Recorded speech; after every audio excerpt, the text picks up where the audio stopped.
Today we will solve some narrations for the upcoming examination of special TET, CTET, any kind of competitive examination which is based on English grammar. और plus ये class 9-10 का board exam के लिए भी ज़रूरी है क्योंकि MCQ में ही आता है क्वेश्चंस. उसके बाद 11-12 के लिए भी ज़रूरी है और सबसे ज़्यादा ज़रूरी है कि इसकी मैं एक्सप्लेनेशन करूँगा कि ये सेंटेंस ऐसा क्यों है. तो पहला MCQ को समझने के लिए पहले हमें एक 2-3 चीज़ें समझनी है, उसको हम पीछे करते हैं. यहाँ पर अगर गौर से आप देखें, यहाँ पर 6 क्वेश्चंस हैं. नेरेशन डिपेंड करता है इन चीज़ों पर. 6 अलग अलग टाइप के स्टेटमेंट्स हैं, अलग अलग सेंटेंसेस हैं. गौर से देखिए, पहला वाला सबको मैंने एक ही तरीके से एक ही सेंटेंस को रखा ताकि आप कंफ्यूज ना हो, क्योंकि नेरेशन करना है तो नेरेशन काइंड्स ऑफ सेंटेंस पे डिपेंड करता है. काइंड्स ऑफ सेंटेंस मतलब किस प्रकार का सेंटेंस है. हर टाइप ऑफ सेंटेंस के लिए एक एक आंसर बदल जाता है. जैसे कि पहला वाला देखिए, he said to me, same रखा मैंने, कुछ चेंज नहीं किया ताकि समझने में आसानी हो. यू आर माई फ्रेंड, ये एसर्टिव सेंटेंस है क्योंकि ये सब्जेक्ट यू से शुरू हो रहा है. आर यू माई फ्रेंड, ये एक इंट्रोगेटिव सेंटेंस है क्योंकि ऑक्सिलरी से शुरू हो रहा है, मार्क ऑफ इंट्रोगेशन से खत्म हो रहा है. उसके बाद how are you my friend, ये how are you my friend मतलब तुम कैसे हो मेरे दोस्त, वो नहीं बोल रहा हूँ. ये बोल रहा हूँ तुम कैसे मेरे दोस्त बने, मतलब तुम कैसे मेरे दोस्त बने, वो वाला. एक ही सेंटेंस को अगर हम लोग वो मीनिंग भी बना सकते हैं. अगर how are you this one, how are you my friend, वहां पर क्या होता है जब हम पोज लगाएंगे तो how are you my friend, तुम मेरे कैसे दोस्त बने. और अगर बोले how are you comma my friend, तो बन गया कैसे हो मेरे दोस्त, वो वाला. तो कोमा का भी बड़ा पावरफुल है, एक दिन कभी कहानी समझाऊंगा, मजा आएगा कोमा की कहानी. तो अभी हम आगे बढ़ते हैं. नेक्स्ट वाला हो गया, he said to me how are you my friend. वही सॉरी, ये भी इंट्रोगेटिव है लेकिन इसका नरेशन में अलग आंसर बनता है. नरेशन देखिए, दोनों 2 और 3 दोनों इंट्रोगेटिव सेंटेंस है. पहला वाला इंट्रोगेटिव ऑक्सिलरी वर्ब यानी आर से हो रहा है. सेकेंड वाला WH क्लोज से हो रहा है. WH क्लोज रहे ना रहे, that means what, when, where, जो क्वेश्चन वर्ड कहते हैं हम लोग, अगर वो रहे ना रहे, ऑक्सिलरी को आगे आना ही है. अगर हाउ को आप हटा देते हैं तो क्या आंसर बना, how are you my friend, are you my friend, वही बनता है. जस्ट क्वेश्चन मार्क लगाकर हम सॉरी क्वेश्चन वर्ड लगाकर हम क्वेश्चन बनाते हैं उसको. नेक्स्ट हो गया don't call me your friend. ये देखिए वर्ब से शुरू हो रहा है, ये नेगेशन है. ये वर्ब से जो शुरू होता है वो इंपैरेटिव सेंटेंस है. इंपैरेटिव यानी ऑर्डर, कमांड, रिक्वेस्ट, सजेस्ट. और उसके बाद है if you were my friend, काश तुम मेरे दोस्त होते. ये ऑप्टेटिव सेंटेंस है जहां पे विश, प्रे, कार्स, ब्लेसिंग, इस प्रकार चीजों को एक्सप्लेन किया जाता है. और लास्ट आया he said to me hurray you are my friend. ये हो गया एक्सक्लेमेशन, ये हो गया एक्सक्लेमेटरी सेंटेंस. तो हर सेंटेंस में अभी हम अगर इस पार्ट को देखते हैं, क्वेश्चन वाला पार्ट को, यानी रिपोर्टिंग जो वर्ब है, ये रिपोर्टिंग वर्ब है और इसको कहते हैं रिपोर्टेड स्पीच. ये रिपोर्टिंग वर्ब सेड बदल कर क्या होगा, ये डिपेंड करता है इस काइंड ऑफ सेंटेंस पे. तो अगर ये काइंड ऑफ सेंटेंस क्या है, you are my friend is assertive है, तो ये बन जाएगा ही टोल्ड मी. अभी सवाल आया ये सेड का टोल्ड क्यों बना. सेड का टोल्ड बनने का कारण है, जब सेड के साथ यहां पर देखिए ये जो मी है ना, अगर ये है तो लिसनर है, सुनने वाला. तो अगर सुनने वाला लिसनर है तो ये सेड का बदल कर टोल्ड होगा. अगर ये सेड टू मी ना होता क्वेश्चन में तो सिर्फ होता ही सेड. इसी प्रकार का आंसर बनता है. याद रखिए, अगर लिसनर होगा तो ये सेड बदल कर टोल्ड बन जाएगा, क्योंकि से मतलब बोलना और टोल्ड मतलब बताना, टेल मतलब बताना. So you are my friend, ये इंफॉर्मेशन में इसको पास कर रहा हूं लिसनर के पास, तो obviously it's a sentence is not said, it is told. तो ही टोल्ड मी, उसके बाद conjunction that, he told me that, क्या, यू आर माई फ्रेंड. ये यू कौन है, मी मतलब आई. ये कैसे बना मैं नीचे नेक्स्ट पेज में समझाता हूं. तो बना आई, आर का पास्ट टेंस वाज, माई हो गया तो बन जाएगा फिर हीज फ्रेंड, FRIEND. तो आई वॉज हिज फ्रेंड, ये बन गया passive, sorry indirect speech. Now ये जो टोल्ड बना है ना, ये टोल्ड इसलिए बना क्योंकि यहां पर लिसनर है. तो यहां पर ये जो है he said to me are you my friend, ये तो बोला नहीं ना, ये sentence you are my friend ये बोला गया, that's why told. But are you my friend ये तो पूछा गया, तो ये बन जाता है ही आस्क्ड मी. ये he asked me, he asked me, inquired me, इस प्रकार के वर्ड हम यूज कर सकते हैं. उसके बाद इंट्रोगेटिव 2 प्रकार का होता है. देखिए ये भी क्वेश्चन है, इंट्रोगेटिव है, ये भी क्वेश्चन है, इंट्रोगेटिव है. तो जो ऑक्सिलरी से इंट्रोगेटिव शुरू होता है उसका आंसर बन जाएगा, यहां पर कंजंक्शन बन जाएगा इफ लग जाएगा. और इसी चीज का सेम हो जाएगा, ही सेड का हो जाएगा ही आस्क्ड मी, और यहां पर इफ नहीं लगेगा कंजंक्शन. जब ऑक्सिलरी से इंट्रोगेटिव शुरू हो रहा है am is are was were can could dare need might shall will, इस तरह से अगर कोई इंट्रोगेटिव बन रहा है तो यहाँ पर इफ लगाओ कंजंक्शन या फिर वेदर। उसके बाद सब्जेक्ट और ऑक्सिलरी की जगह बदल देते हैं, सब्जेक्ट को इधर ऑक्सिलरी को इधर। यू कौन है, लिसनर, लिसनर कौन हो गया, तो आई बना आई, सॉरी एक स्टेप हो गया आई। उसके बाद आर इधर चला गया, आर का पास्ट टेंस हो गया वाज। माई तो माई ऑलरेडी हो गया तो बन गया हीज फ्रेंड, बाकी जैसे कहते सा। लेकिन यहां पर जब हम आते हैं ही आस्क्ड मी, उसके बाद क्या होगा, इफ ना आकर हाउ, जो डब्ल्यू एच क्लोज यानी what when where how your question word है ना, वो को वही रहेगा, वो चेंज नहीं होगा, बाकी नॉर्मल रहेगा। सब्जेक्ट यू इधर आ गया, और सॉरी आई आ गया और वाज उधर चला गया, बाकी नॉर्मल रहेगा, डॉट डॉट डॉट डॉट जो भी जैसा है। और जैसे इंपैरेटिव सेंटेंस में आता है, ये सेट बदलकर, यहाँ पर सेट बदलकर टोल्ड बना क्योंकि असर्टिव है, यहाँ पर सेट बदलकर आस्क बना क्योंकि इंट्रोगेटिव है, यहाँ पर भी सेट चेंज होकर आस्क बना क्योंकि इंट्रोगेटिव है। लेकिन ही सेड टू मी, यहाँ पर डोंट कॉल मी, ये इंपैरेटिव सेंटेंस है, don't call me your friend, तुम मुझे अपना दोस्त मत बुलाओ। तो यहाँ पर वर्न क्या है, तो ही वर्नड मी, ये बन गया ही वर्न मी। डोंट का बन जाता है नॉट टू, ये क्यों होता है, क्योंकि ये सिंपल है, जब भी डोंट से कोई सेंटेंस मिले उसको नॉट टू कर देना, कहानी खत्म। नॉट टू कॉल मी मतलब कौन, हिम, किसका friend, don't call me your friend, that means he want me not to call him my friend, खत्म।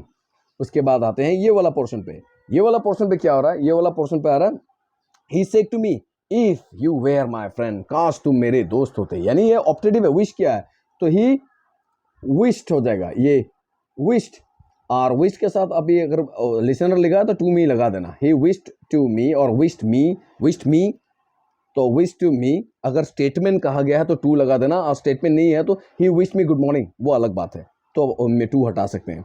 उसके बाद कंजंक्शन फिर यहाँ पर दैट आएगा, और इफ तो हट जाएगा, यू मतलब कौन, मैं, तो हो गया आई। वेयर पास्ट इंडेफिनिट टेंस है क्योंकि कोई इसमें कोई ऑक्सिलरी प्रिंसिपल वर्ब नहीं है, तो पास्ट इंडेफिनिट चेंज होकर पास्ट परफेक्ट हो जाएगा। हैड बीन, क्योंकि कहाँ गया, हैड बीन लग जाएगा क्योंकि हैड और वेयर का थर्ड फॉर्म हो गया बीन, हैड बीन। माई मतलब हीज फ्रेंड, तो फ्रेंड जैसे कहते हैं। उसके बाद he said to me, hurray, ये है एक्सक्लेमेशन, तो उसने मुझे क्या किया, एक्सक्लेम किया, खुशी होकर। तो ही ये सेंटेंस को ज़्यादा ही छोटा हो रहा है, मैं बड़ा करता हूँ, देखिए, ही एक्सक्लेम्ड विद क्या होकर, जॉय, खुशी में, he exclaim with joy to me that you are my friend. Who is the you माने आई पास्ट टेंस हो जाएगा, वाज हिज फ्रेंड। तो ये हर सेंटेंस का अलग अलग आंसर बन रहा है। क्यों बन रहा है, क्योंकि उसका काइंड ऑफ सेंटेंस बदल रहा है। काइंड्स ऑफ सेंटेंस बदलेगा, आंसर भी बदलेगा। जिस तरह का जो सेंटेंस है उसी प्रकार बनेगा। तो ये अलग अलग सेंटेंस है। और ये आई और मी और यू क्यों बना, इसको देखिए। हमेशा स्पीकर जो है ना, आपको सेंटेंस में एक स्पीकर एक लिसनर जरूर मिलेगा। ये रहा स्पीकर, कौन बोल रहा है, लिसनर हो गया, किसको बोल रहा है। तो हम कैसे पहचाने कौन किसको क्या बोल रहा है, प्रोनाउन कैसे चेंज हो। अगर आपको स्पीकर मिले आई, मी, माई, माइन, ये सिंगुलर है, ये स्पीकर हमेशा अपने आप को आई, मी, माई, मैन बोलेगा। और लिसनर हमेशा अपने आप को क्या बोलेगा, you, your and your self, you, your and your self, ये लिसनर बोलेगा। और प्लूरल स्पीकर है, अपने आप को वी, आवर, आस बोलेगा। तो यहाँ पर स्पीकर क्या बोलता है अपने आप को, आई, मी, माई, माइन, आई, मी, माई, माइन। तो यहाँ पर स्पीकर कौन है, ही अपने आप को क्या बोलता है, माई। दैट मीन्स ये माई कौन है, माई हो गया स्पीकर, स्पीकर कौन है, ही बन गया, ये देखो हीज हो गया ना। लिसनर अपने आप को बोलता है यू एंड योर, तो लिसनर कौन है, यू, तो लिसनर कौन है, आई, तो बन गया यहाँ पर आई। इस प्रकार चलिए हम सॉल्व करते हैं कुछ क्वेश्चन, क्योंकि वीडियो ज़्यादा लंबा ना हो जाए इसलिए मैं फटाफट कर रहा हूँ। आप उसको पॉज कर करके देख लीजिए, you will get the clear idea. The teacher said to me what are you doing. यहाँ पर सबसे पहले देखिए काइंड ऑफ सेंटेंस क्या है, what are you doing is in interrogative sentence, ये पूछा गया है। तो पूछा गया में जहाँ पर सेड जहाँ पर है वो हटा दो, ये कैंसिल, आस्क वाला पूछो, ask. The teacher asked me, the teacher asked मी, तीनों में आस्क्ड है। उसके बाद ये WH क्लोज वाला इंटरोगेटिव है, जहाँ पर इफ सिप नहीं होगा तो व्हाट का व्हाट रहेगा, सबका भी समान है। ये आस्क्ड मी व्हाट, अभी तीनों में कौन सा आंसर होगा मालूम नहीं है। उसके बाद ये जो क्वेश्चन है ना, आर इधर चला जाएगा, यू इधर आ जाएगा, अभी मैंने वीडियो में बताया था। दैट मीन्स डी कैंसिल, क्योंकि वाज पहले है। तो जब हम आंसर बना रहे हैं, एक बात को ख्याल रखें, कि हम लोग ये क्वेश्चन यहाँ पर इंट्रोगेटिव बना रहे हैं, क्वेश्चन में, आंसर पे नहीं। यहाँ पे आंसर पे क्वेश्चन मार्क कहाँ से आ गया, दैट मीन्स ये गलत आंसर है। तो आंसर मेरा बना see, the teacher asked me what I was doing. Number 2, will you do this for me, I said to him. तो यहाँ पर क्या हुआ, फिर इंट्रोगेटिव सेंटेंस है, ये भी इंट्रोगेटिव सेंटेंस है। और कौन सा इंट्रोगेटिव, ये था WH क्लोज से, ये हो गया ऑक्सिलरी वर्ब से। तो ऑक्सिलरी वर्ब वाला पे इफ आएगा, ये रहा इफ, ये रहा इफ, ये रहा इफ, ये रहा इफ, सभी जगह में इफ है। तो आई सेड टू हिम, तो आई आस्क्ड हिम, कहां पर लिखा है I asked him, asked to him cancel, ये नहीं होगा। आई आस्क्ड हिम ये करेक्ट है। आई टोल्ड हिम ये भी गलत है क्योंकि असर्टिव सेंटेंस में टोल लगता है। आई रिक्वेस्टेड हिम ये भी गलत है क्योंकि ये इंपेरेटिव सेंटेंस पे लगता है। तो बचा क्या है, आई आस्क्ड हिम। आंसर यहीं पे आपको मिल गया। अगर आपको पैटर्न मालूम है ना, अब मैं हर बार एक वीडियो में बोल रहा हूँ, हर वीडियो में देखिए, एक बात गौर कीजिए, English grammar is very simple if you know the rules and regulation. अगर आपको बेसिक रूल्स मालूम है, दुनिया का कोई भी क्वेश्चन आओ ना, क्या प्रॉब्लम है, अगर आपको रूल्स मालूम है, you can solve any question. गौर से देखिए आपको क्या मिला, will you do this for me, ये बोला ना पूछा, ये पूछा बोला नहीं, तो ये सेड कैंसिल। नेक्स्ट आया will you do this for me, told, SRT sentence पे होगा कैंसिल। रिक्वेस्टेड ये इंपेरेटिव सेंटेंस पे होगा जहां पर रिक्वेस्ट, कमांड, सजेस्ट। तो बचा है ना, will you do this for me is a question, ये आस्क्ड मी, बाकी यही आंसर हुआ। इफ ही तो आया विल का इधर जगह चेंज होकर क्या बन गया, वुड बन गया, यू इधर आ गया। एंड डू दिस का चेंज होकर दैट होता है। For me that's very simple. Moving forward, आगे बढ़ते हैं। The teacher said to me I know you and your brother.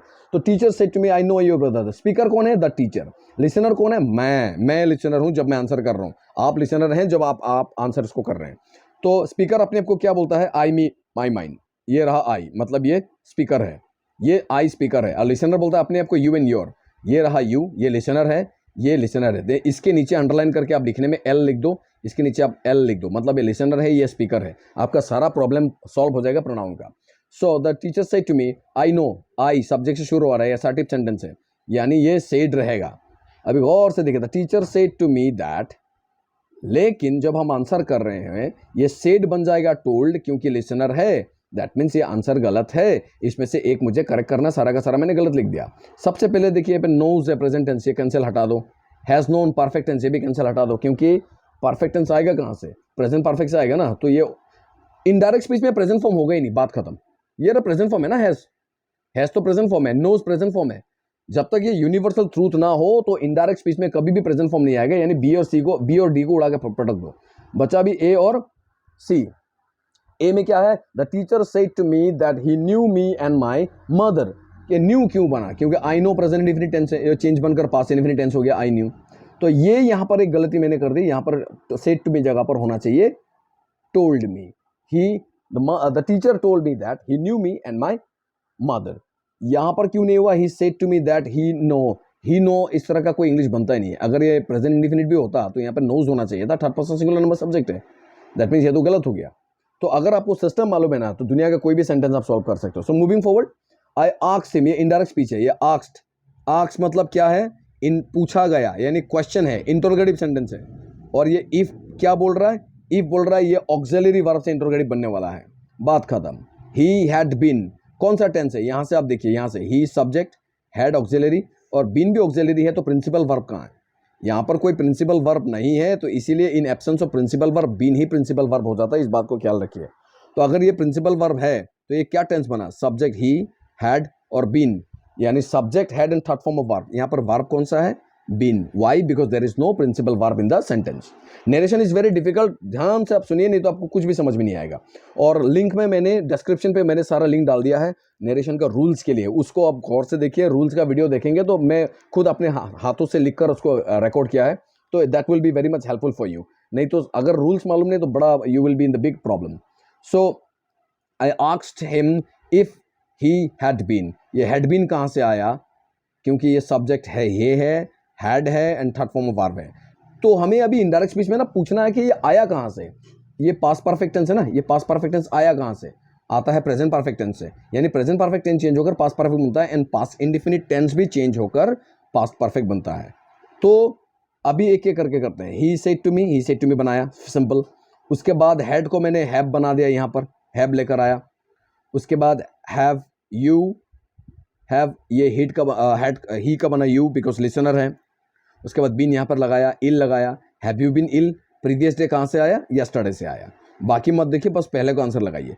Yesterday से प्रीवियस डे कहाँ से आया, यस्टरडे चेंज होकर ही प्रीवियस डे बनता है। तो अभी सवाल लगाइए, yesterday is not the sign of present perfect tense, ये तो पास्ट इंडिफिनिट टेंस का फॉर्मूला है। ये यस्टरडे जब मिले तो पास्ट इंडिफिनिट टेंस होना चाहिए, ये तो परफेक्ट टेंस है। तो आ जाओ नीचे, ये भी परफेक्ट टेंस कैंसिल, ये भी परफेक्ट टेंस कैंसिल, तो बचा ये वेयर यू इल यस्टरडे, ये बना पास्ट इंडिफिनिट टेंस। ये पास्ट इंडिफिनिट टेंस कैसे बना, क्योंकि सब्जेक्ट ही, हैड और बिन, ये बिन प्रिंसिपल वर्ब है। तो अगर प्रिंसिपल वर्ब बिन है, बिन का सेकंड फॉर्म क्या है, वाज एंड वेयर, ये रहा वेयर। तो वेयर क्यों हुआ, बिकॉज यू यहाँ पर लिसनर है, तो यू वेयर होता है, वेयर को उठाकर आगे लाया बिकॉज ये इंटरोगेटिव सेंटेंस है। So answer is number C, क्योंकि यस्टरडे है इसीलिए ये आंसर बना। अगर यस्टरडे ना होता तो पहला वाला आंसर भी करेक्ट होता, इस बात को ख्याल रखिए। और डायरेक्ट स्पीच में प्रीवियस डे कभी नहीं हो सकता, ये कैंसिल, बात ही खत्म। तो next moving forward, he wished बताते बोल देखते ही मालूम पड़ गया ये क्या है, ऑप्टेटिव सेंटेंस है, that he had been a rich man. तो यहाँ पर मैंने कुछ दिन पहले नरेशन सॉरी वॉइस करेक्टेंस पे एक वीडियो डाला था, पास्ट सब्जंक्टिव मूड। उस वीडियो को आप गौर से देखिए, मेरे चैनल का सेकंड वीडियो है पास्ट सब्जंक्टिव मूड, उसको जरूर देखिए, आपका ये प्रॉब्लम सॉल्व हो जाएगा। उसके बिना देखिए सिस्टम से ना जाए, अगर स्टेप बाय स्टेप ना करें तो you will be in trouble. Narration is not something like कि ये कोई आम नहीं है कि चूस के खा लिया, आपको समझना होगा स्टेप बाय स्टेप। तो ही सेड टू मी, ये कैसे, सभी ही सेड टू मी तो है नहीं, लिसनर है नहीं, सॉरी, तो सेड बना दिया। उसके बाद गौर से देखिए, he had been rich, subject had been, अगर ये ऑक्सिलरी है तो प्रिंसिपल वर्ब कहां पर है, प्रिंसिपल वर्ब नहीं है। तो इस चांस में क्या होता है, जो लास्ट वाला ऑक्सिलरी वर्ब है वही प्रिंसिपल वर्ब बन जाता है। तो अगर ये प्रिंसिपल वर्ब है तो ये क्या बना, subject had and third form of verb माने past perfect tense. Past perfect tense आया कहां से, प्रेजेंट परफेक्ट से आता है, पास्ट इंडिफिनिट से आता है। तो सवाल आया किस में वापस जाएं, जैसे थोड़ी देर पहले ये रहा एक पास्ट परफेक्ट टेंस, जिसमें ये पास्ट परफेक्ट कहां से मिलता है, हमें पास्ट इंडिफिनिट से भी मिलता है, प्रेजेंट परफेक्ट से भी मिलता है। हमने यहाँ पर पास्ट इंडिफिनिट करेक्ट आंसर बताया क्योंकि यहाँ पर यस्टरडे है। नाउ अभी इसमें देखें तो इफ लगा लिया क्योंकि विश है, काश, वुड दैट भी लगा सकते हैं, ओ दैट भी लगा सकते हैं, ओ भी लगा सकते हैं, तो बहुत सारे ऐसे वर्ड हैं। तो उसके बाद ही का बना आई, क्योंकि हुई स्पीकर है, अपने को लगा आई। हैड का बना हैव, बीन तो बीनी है, तो क्या बना, wish if I have been a rich man, काश I have been a rich man. तो गौर से देखिए, ये काश माने डिजायर को एक्सप्रेस कर रहा है कि काश में एक अमीर आदमी होता। तो काश में एक अमीर आदमी होता, इस स्टेटमेंट को कहते हैं past subjunctive mood. Past subjunctive mood यानी पास्ट इंडेफिनिट टेंस, और पास्ट इंडेफिनिट टेंस मतलब subject plus second form of verb. तो सब्जेक्ट कौन है, I, second form of verb was या फिर वेयर होना चाहिए, तो क्योंकि आई तो सिंगुलर है, आई के साथ वाज होना चाहिए। तो if I was rich man, अगर ये करेक्ट है, क्योंकि बीन का second form was and were, I singular, I के साथ लगना चाहिए वाज, हमने यहां पर वाज नहीं लगाया, आंसर वेयर होगा। क्यों, क्योंकि गौर से देखिए, काश में एक अमीर आदमी होता, तो इफ मतलब काश, इसका मतलब देखिए I was a rich man मतलब मैं अमीर आदमी था। तो क्या ऐसा बनेगा, काश में अमीर आदमी था, दैट्स एब्सोल्युटली रॉन्ग। तो हमें क्या करना होगा, इस एग्रीमेंट को गलत लिखना है, हमें इन अनट्रू एग्रीमेंट को लिखना है। If I were a rich man, इसको कहते हैं अनट्रू एग्रीमेंट। क्यों, क्योंकि ये पास्ट सब्जंक्टिव मूड है जहां पर अनट्रू स्टेटमेंट को एक्सप्रेस किया जाता है। उसको समझने के लिए आप वीडियो देखिए, नहीं तो समझ में नहीं आएगा। पास्ट सब्जंक्टिव मूड का वीडियो मैंने ऑलरेडी डाला हुआ है, लिंक में भी डिस्क्रिप्शन में डाल दूंगा मैं। The teacher asked me why I was late that day. Now यहां पर क्या है, teacher asked me why I was late that day. Asked मिल गया, इंटरोगेटिव सेंटेंस, उसके बाद डब्ल्यूएस क्लोज मिल गया, वाई का वाई आ गया। तो पहले बनाते हैं teacher said to me, teacher said to me सब जगह है। यहां पर why you are late, why was you late, why are you late, why are you late this day. तो यहां पर गलती कहां है, बहुत क्लोज आंसर्स हैं सारे के सारे। क्लोज आंसर में समझना क्या है, सबसे पहले इसको उठाकर पटको, क्योंकि ये क्वेश्चन याद रखो, इंटरोगेटिव सेंटेंस है ना, सब्जेक्ट से नहीं होता है, और डब्ल्यूएस क्लोज से, वाई व्हेन वेयर ये सब से भी नहीं होता है। ऑक्सिलरी वर्ब जब तक आगे नहीं आएगा नामुमकिन, आर को आगे आना होगा। तो क्योंकि ये वाज है, वाज का प्रेजेंट टेंस है आर, तो कहां कहां पे आर है, देखो एक है, दो है, तीन है, तीन जगह है। तो ये तो कभी यू के साथ वाज कभी होगा नहीं, उठा के पटको सबसे पहले, ये तो बेसिक से बात खत्म। उसके बाद why are you late today, ये टुडे कहां से आया, डेड डे से। नीचे और एक लिखा है वाई आर यू लेट, ये भी सेम, ये भी सेम, सी और डी। यहां पर लिखा दिस डे, डेट का आया दिस, तो अभी दिमाग में बत्ती बजेगा, अरे दिस का तो दैट होता है, करेक्ट है। लेकिन दैट डे का मतलब क्या है? Today, today changes to that day, तो आंसर क्या बना? Why are you late today. Moving forward, my mother asked me not to, जहां पर नॉट टू मिले और आस्क्ड मी, देखो यहां पर इंपरेटिव सेंटेंस में भी आस्क यूज किया जा सकता है। Mother said to me, my mother said to me, mother said to me ये होगा। यहाँ पे देखो मदर टोल्ड मी, ये गलत, इनडायरेक्ट डायरेक्ट स्पीच में ये नहीं होता है। यहाँ पर लिखा मदर सेड मी, सेड के साथ टू नहीं है तो ये भी गलत। यहाँ बचा मदर सेड टू मी, एकदम परफेक्ट। यहाँ पर मदर सेज टू मी, यह प्रेजेंट टेंस है, और यहाँ पर क्वेश्चन क्या है? आस्क्ड, पास्ट टेंस है, तो खत्म ना कहानी, डी तो होगा ही नहीं, तो बचा क्या? सी। बाकी आंसर देखने की भी जरूरत नहीं, यहाँ पर आंसर मिल गया आपको। तो क्या बन रहा है अभी?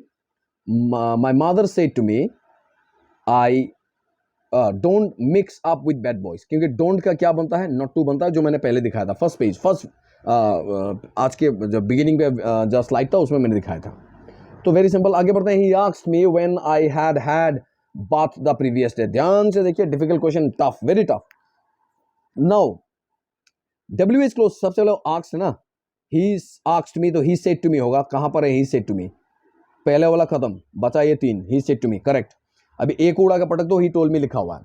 उसके बाद देखो व्हेन आई हैड, तो सबसे पहले व्हेन को लिखो, व्हेन को लिखो और भूल जाओ, व्हेन को लिखो और उसके बाद I had, I subject, auxiliary had और एक हेड, ये प्रिंसिपल वर्ब है, याद रखना। अगर एक सेंटेंस में दो हेड है तो पास्ट परफेक्ट टेंस है, और ये प्रिंसिपल वर्ब का काम कर रहा है।